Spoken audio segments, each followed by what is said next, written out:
Mormonism claims that Jesus is our spirit brother, and that all of us were born to Heavenly Father before being born on earth. But while Jesus certainly had a human nature, the Bible teaches that there are significant differences between Jesus and us.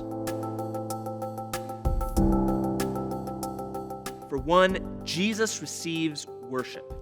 The Bible tells us of people bowing down to someone other than God. One such instance was to an apostle, and another instance to an angel.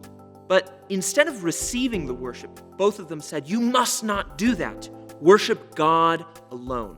But while the Bible condemns the worship of creatures, it commends the worship of Jesus. After Jesus walked on water, the disciples present in the boat with him worshiped him. And after the resurrection, a couple women leaving the tomb saw him.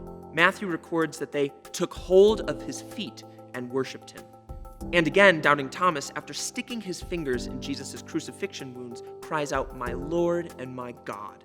Yet in all of these examples, instead of Jesus turning people away and saying, "You must not worship me, for I'm a man," Jesus willfully receives and approves of being worshiped. In fact, the author of Hebrews tells us that even the angels are commanded to worship Jesus. Jesus even states at one point that if the people did not worship him, the rocks themselves would cry out in worship. But why? What makes Jesus worthy to receive glory and honor and blessing and power? Simply because Jesus is not like us. He is greater than us. He is God over all, blessed forever, as the Apostle Paul says in Romans chapter 9. You see, the Bible reveals that God alone is worthy to receive worship. Yet we see Jesus, knowing this fact, allowing people to bow down before him in worship. Latter-day Saints sometimes feel uncomfortable about the notion of worshiping Jesus. But as Christians, we are eager to say that we worship Jesus. Second, Jesus is fully divine. The Gospel of John says, "In the beginning was the Word, and the Word was with God, and the Word was God. He was in the beginning with God."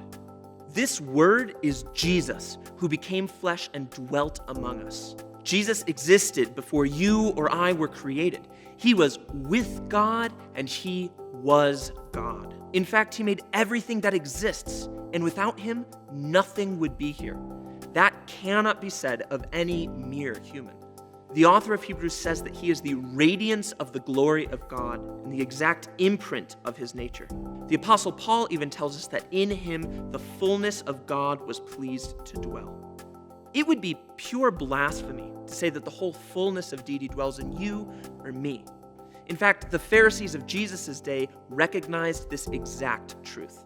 When Jesus stated, "I and the Father are one," they immediately reached for stones to kill him on the charge of blasphemy because they said, "You, being a man, make yourself God."